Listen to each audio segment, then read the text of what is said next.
ஆண்டவரும் இரட்சகருமாகிய இயேசு கிறிஸ்துவின் நாமத்தினாலே இந்த காலை வேளையிலே உங்களுக்கு வாழ்த்துதலை சொல்கிறேன். அதிகாலை வெளிச்சம் என்கிற வார்த்தையின் மூலமாக உங்களோடு ஆவியானவர் இடைபெற விரும்புகிறார். அவர் சொல்லுகிற வார்த்தை மத்தேயு 8ஆம் அதிகாரம் 17வது வசனத்தை வாசிக்கும் பொழுது, அவர் தாமே நம்முடைய பலவீனங்களை ஏற்றுக்கொண்டு நம்முடைய நோய்களை சுமந்தார்.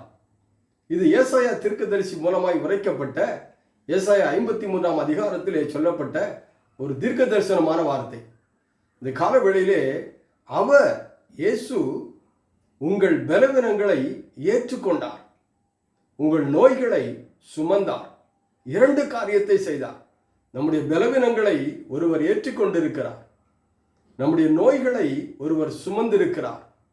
பரம தகப்பன் நம்முடைய ஆண்டவராகிய கர்த்தர் நம்முடைய பலவீனங்களை அவர் ஏற்றுக்கொண்டிருக்கிறார்.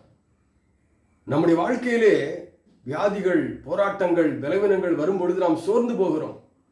ஆனால் ஆண்டவர் இந்த சோர்வில் இருந்து நம்மை காப்பாற்றுவதற்கு நம்முடைய பலவீனங்களை அவர் ஏற்றுக்கொண்டிருக்கிறார்.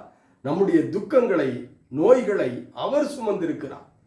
சுமந்து ஒரு தாய் போல, தகப்பனை போல நம்மை வாழ வைக்கிற கர்த்தர். வியாதி என்று சொல்லுகிறீர்களா? போராட்டம் என்று நினைக்கிறீர்களா? பலவீனம் என்று நினைக்கிறீர்களா? கர்த்தருடைய பாதத்திலே அமர்ந்து தேவ சமூகத்திலே உங்களை தாழ்த்தி ஒப்புக் கொடுங்கள். உங்கள் பலவீனங்களிலிருந்து உங்களுக்கு விடுதலை கொடுக்க என் ஆண்டவர் போதுமானவராய் இருக்கிறார். கலங்காதபடி கர்த்தருடைய சமூகத்திலே நாம் காத்திருப்போம். நம்முடைய நோய்களை அவர் சுமந்து தீர்த்தார். அவருடைய தழும்புகளால் நாம் சுகமாகிறோம். கர்த்தர் உங்களை ஆசீர்வதிப்பாராக. ஆமென்.